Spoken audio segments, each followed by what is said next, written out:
What's up guys, Petko here, welcome for another video. Today we're gonna talk about which are the easiest and hardest specs to main in Season 1 as a ranged DPS, because you guys love the melee edition so much that you asked me, hey Petko, can you put some effort and record the range one? Fine, no problem, you guys ask for it, I deliver, as I already promised you. Now keep in mind, I'm gonna begin with the easy mode, medium difficulty, hard difficulty, and the very top insanity. There's only one spec that I've placed there. Let's see if you guys gonna guess it before we conclude the video. Anyway, enjoy the ride, and once again, be prepared for cooked takes, sorry. One quick note, by the way, if you guys wanna win an epic midnight edition, all you gotta do is make sure to click down below in the description and join the, I guess, free raffle. I do every single week, every Sunday, free midnight epic edition giveaways. If you still need one, join. No catch. Everybody is free to join. Any region. Peace. Enjoy the video. Alright, so far the easiest range is going to be not BM, but it's sibling spec Hunter. Wow. This gotta be the most residential sleeper spec you could ever imagine playing in Midnight, because there's only two things you gotta pay attention to. That is move the shot to generate trick shots, rapid fire, and then aim shot. That's it. That's pretty much it. And the problem is, aim shot now is so much slower than it was in the Water Twin. It pretty much takes like 5 business days to finish a cast, and therefore in a span of start of the cast and until the end of the cast, you have time to get married, get divorced, eat dinner, and do whatever you like to until the cast is done. And therefore, I am putting MM as one of the most boring / easiest spec to play so far Midnight, because it's super beginner friendly, and all you gotta do is make sure that you track your bullet storm. That's like one of the most important things to track on Hunter. Outside of this, the loop remains, whether you play 3, 4, 5, 10, 30 targets, it remains the same. The only difference between ST and AoE is that you gotta press multi-shot in between to get trick shots if you don't play volley, and if you play volley, press volley every 45 seconds, boom, you got it. That's it. Simple as that. Alright, right next to Hunter, very surprising, is going to be, BM Hunter. I think it's enough thing to say here. Everybody knows BM Hunter is super easy, and that's still going to remain the case in Midnight. Well, there's only one difference between Midnight and the Water Twin BM Hunter, is that you gotta press Wild Trash instead of multi-shot. Multi-shot does not exist anymore for BM, and Wild Trash is every 8 seconds, which makes it a lot more easy to manage, because it gives you extra 2 seconds to maintain Beast Cleave, which is super easy and you can't really fuck it up. And otherwise, the loop begins. The loop is the same. You barb shot, you kill command, you spread barb shot as much as you can, obviously, and that's pretty much it. If nothing else to be casted, you cast Cobra Shot. You can execute your entire rotation while moving left and right without any DPS loss, and your measure cooldowns become Beast Your Rat. That's it. Also, on top of this, Dire Beast is a passive. Okay. For the people that don't know, that Dire Beast is no longer an active button, has been for a while, but I know a lot of you guys have been confused because you've been asking me, hey Petko, why don't you play the Dire Beast build? Because Dire Beast is an absolutely passive ability. Okay, that's it. BM remains yet again one of the easiest and most noob friendly specs to main and to play. Alright, right next to BM Hunter, I deem Devourer DH to be very easy spec to play, to the point where you just pretty much need 3 active buttons to execute its rotation. Now, the basis of the spec surrounds you generating souls or stacks or fragments, whatever you want to call it, it's the same shit. And as soon as you generate those fragments, that's your measure cooldown. Once you get 50 or 35, depending on your talents. And in between, all you gotta do is get enough Insanity or Rage, whatever you want to call it, and spend that on Void Ray. Void Ray is the only spender you're gonna have. And as soon as you cast Void Ray, you'll be casting Reap or Eradicate, which is going to be the same thing if you do play the talents there. And that's pretty much it. And Consume is your filler spell. Eradicate is, or Reap is, once you complete your Void Ray channel. And if you have measured cooldowns, they're going to do a lot more damage. Plus, you're going to be having Collapsing Star, which again is the biggest hit that the Devourer can produce. Only during measured cooldowns, the loop begins, and it's pretty much the same thing. Now, Annihilator so far is the most popular / strongest build on beta, which again, assuming that's going to be the case also for Midnight, you'll be getting to press Void Blade only as a gap closer, not part of your DPS rotation, and you don't play the Hunt because the Hunt plays only as a Void card, so that's pretty much it. It's going to become super simplistic, easy spec to play plus high mobility. I feel like a lot of people might be fans of it because personally, I think it looks pretty cool, but it's a little bit boring for me to like it. However, you never know how the future is going to impact the spec. So far, I deem this to be one of the easiest specs to play in Midnight. Alright, right next to Devourer GH, I believe Fire Mage is also one of the easiest range to play, simply because of their massive overhaul in Midnight, making the spec pretty much 3 buttons to track. As always, I know you guys hate to hear that, but yes, Fire Mage is going to be extremely simplistic. Now, your only major cooldown that you have to pay attention to is going to be Combustion every 1 minute. Keep in mind, Kindling is absolutely gone. You just get a flat CDR on Combustion, no more skill expression.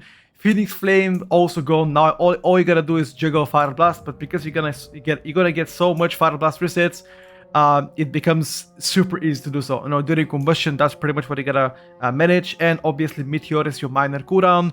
Shifting is also removed. It is also gone. So a lot of things obviously on Fire becomes simplistic. In AoE, it's mostly Flame Strike. That's your spender. You know, Fire Blast, Flame Strike, and obviously it all depends on the talents you're running. If you have Pyroclasm, for example, you might want to hardcast Flame Strike at some point. On a single target, it's mostly Pyro Blast once again, with Fire Blast, Pyro Blast, Fireball in between filler, and Scorch when appropriate. That's pretty much what Fire Mage consists of. The skill expiration is a lot less than it was in the Warcraft 10, and you can play either Sun Fury or Frostfire. I don't think it matters as much right now. I think skill-wise they're both pretty much the same, and I think that's so far about that. I mean, if you do play, for example, Burn It All, the rotation might shift a little bit, but for the most part, it's going to be one of the easiest specs to play, and definitely the easiest mage spec to play in Midnight. Alright, and the last spec to place on the East mode is going to be Elemental Shaman. I don't think that comes as a surprise, but Ele has become a lot more streamlined in Midnight following their most recent rework. Now, there are 2 builds, the Fire build and Lightning build. Fire build plays Farseer. Fire build is simplistic as heck. All you gotta do is Chain Lightning and Earthquake. That's pretty much an AoE. And you have a new button called Voltic Blaze, which pretty much replaces Flame Shock. You gotta cast it every now and then just to apply Flame Shocks. And if you do play Purging Flames, every single lava surge you send during Voltic Blaze is gonna spread lava bursts, lava surges on all targets that has it. That's pretty much it. Storm Clipper becomes your minor cooldown, Ascendance to your major cooldown, Ancestral Swiftness becomes obviously the same shit. The rotation is pretty similar. All you gotta do now is just make sure to maximize the damage during your ancestral time. No more Primordial Wave, no more LMT, no more Ecos, no more casting Elemental Blast in AoE or Earth Shock, none of that bullshit. It's super easy. And the Stormbringer rotation becomes exactly the same, except that as a parallel damage you just have Tempest. That's it. No Ele Blast anymore, no Ecos. It's just Chain Lightning, Earthquake, and if you play a single target, it's just Lightning Bolt, Earth Shock, or Ele Blast, or Lava Burst, Lightning Bolt, or Elemental Blast. That's pretty much it. It's super easy. One of the specs that I consider beginner friendly at this point in Midnight. So yeah. Alright, going to the medium difficulty, the first spec to rank there is going to be Devastation Evoker. Now, Devastation Evoker is playing Flame Shaper right now, and the rotation becomes significantly easier than the Warcraft 10. Firestorm is gone. All you gotta do now is make sure to juggle your Fire Breath, Pyres, and Eternity Surges. That's pretty much it. Shattering Star is going to be a passive. If you do play a Firestorm, that also is a passive. So that's all you gotta do. Rank 1 Fire Breath, you pyre to consume Fire Breath, because if you play Flame Shaper, you have Consume Flame as a passive. Eternity Surge rank 1, just to get it rolling. During your major cooldowns, which is Dragon Rage, no minor cooldowns, only major cooldowns. To keep in mind, once you cast Eternity Surge, the new talent called Azure Sweep is making your Azure Strike to be more empowered, which adds an extra button to your rotation. But for the most part, it is simplistic as heck. On a single target, the difference here is that instead of casting Pyre, you just cast Disintegrate. That's pretty much it. Now that's if you play Flame Shaper. If you do play Scale Commander, I believe the difficulty of this spec is a lot higher.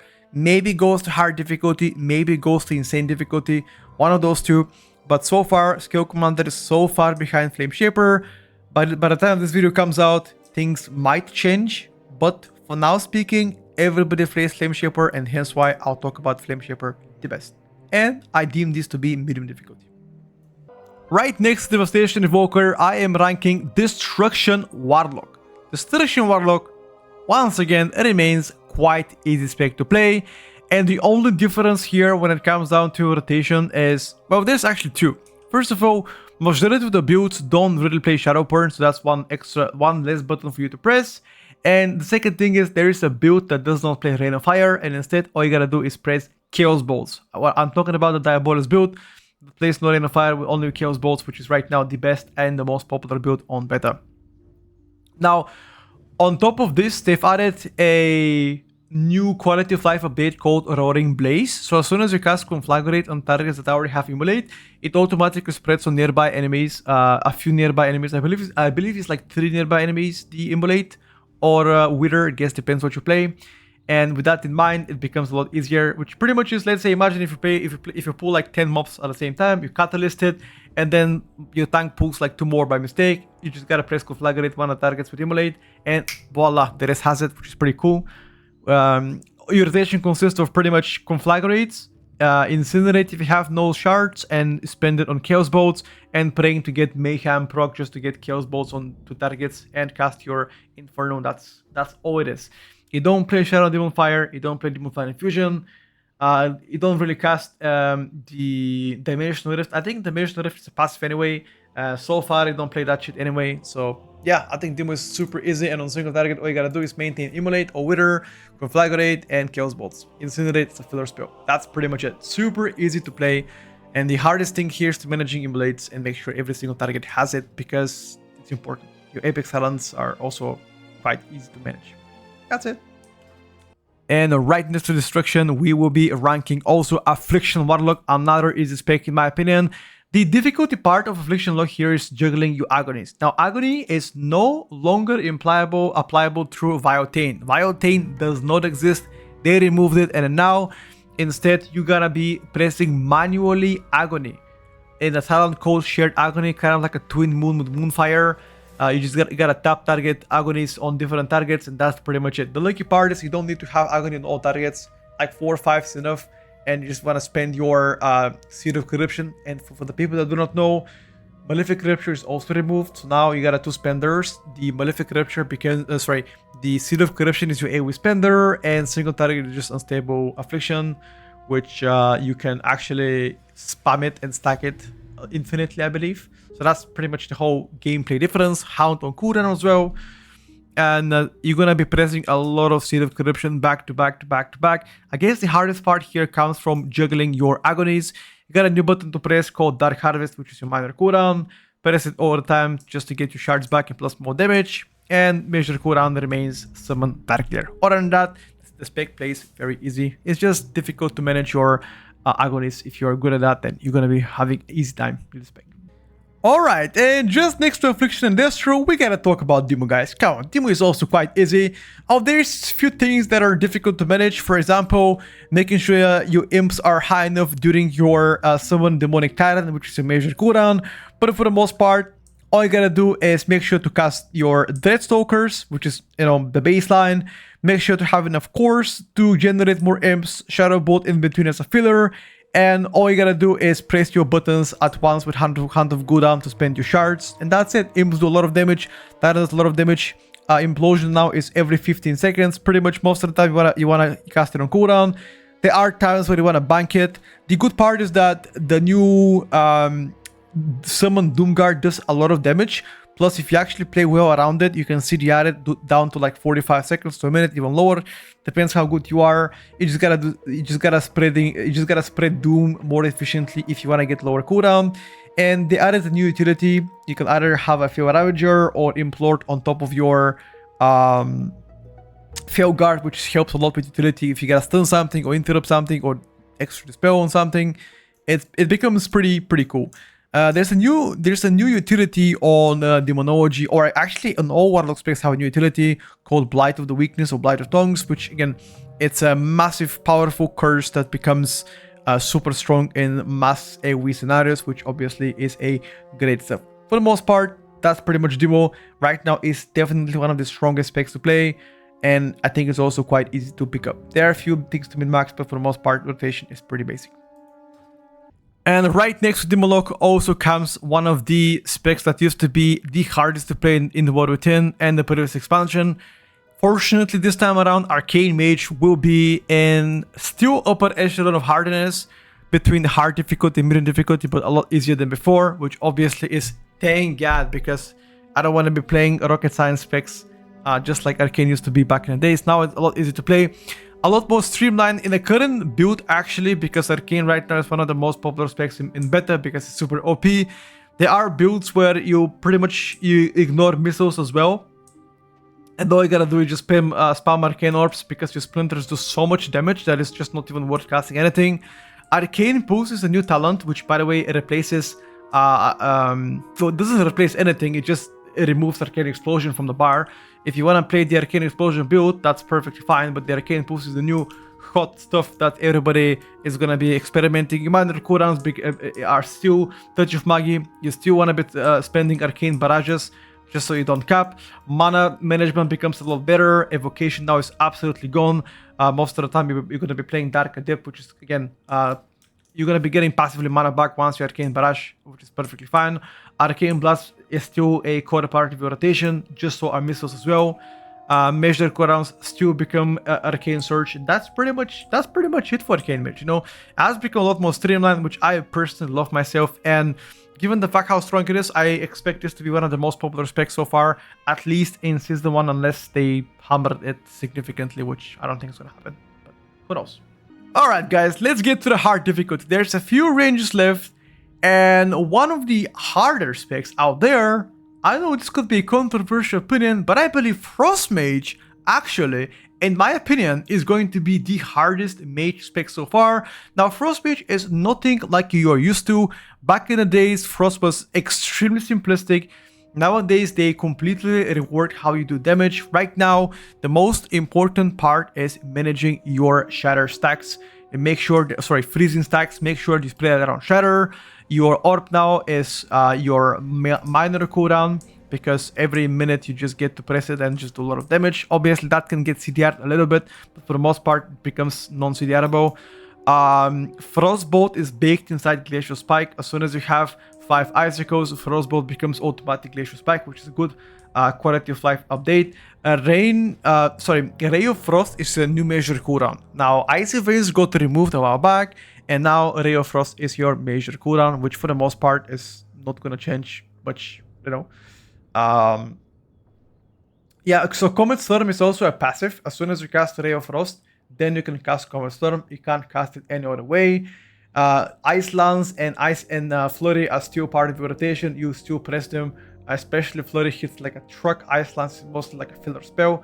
And Blizzard hits quite harder, a lot harder than before. Now the old loop of like Rain of Blizzard and Infinite Orbs is no longer the case. Now you're only gonna have 1 orb at a time during packs, which for the most part is still gonna be fine. And you do rely a lot on doing damage with freezing stacks, making sure to pop them in the right moment. Now there's a lot of min-maxing on Frost Mage, and you're gonna see the difference between good Frost Mage and bad Frost Mages. But for the most part, if you do play Frost well, their AoE is extremely exceptional. With most recently, they actually nerfed a little bit with the compensation of better single target. That's about it.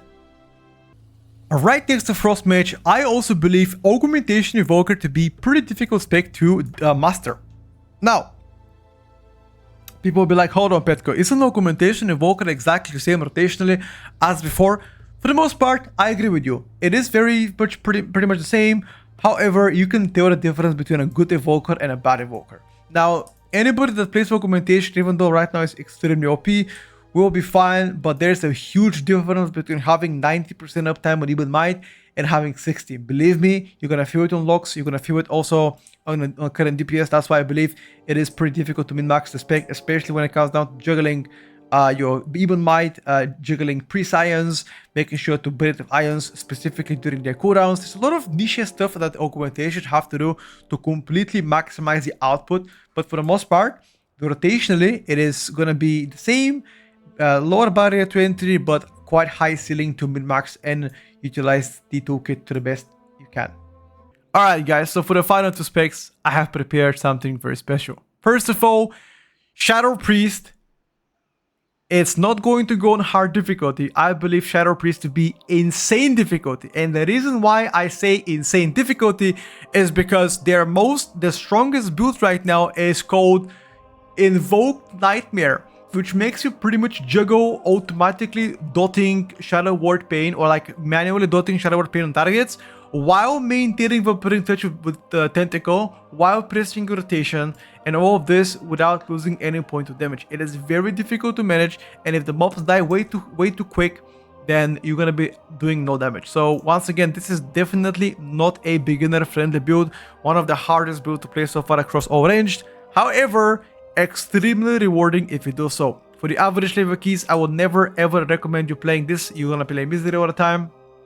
If you do play Misery, Shadow Priest becomes medium difficulty at most. But if you do want to spice it up and switch off the Misery and get to the Invoke Nightmare, it becomes insane difficulty. For me, that is the clear winner when it comes down to min-maxing and especially rotational challenges. Alright guys, and the final spec to talk about is going to be Balance Druid. Now, if you guys thought Balance was going to end up in the insane difficulty, you're absolutely delusional. This motherfucking fat chicken is no more than medium difficulty. It's gonna remain absolutely the same as the Midnight, as the Warrior 10 in Midnight. And the only real difference here is that you Eclipse now is gonna be an active button. But because Balance Druids are very unique creatures that sometimes can be really seen to be struggling with the rotation, Blizzard have added one extra button for them to press once in a while to make sure that A, don't fall asleep playing Boomy, and otherwise the loop is the same. Moonfire to get your Moonfires out. Moonfire, Moonfire, Moonfire as soon as they stack Sunfire, and then press your cooldowns, boom, boom, boom, that's it. The most popular build right now and the strongest is Loon Chosen, which press only one Eclipse. Minor cooldowns are Fury of Loon, major cooldowns are Incarn, and that's pretty much it. You start off as a AoE spender, you start search as a ST spender. Rotation the same defensives, same utility, no changes there. That's pretty much it. That's pretty much it.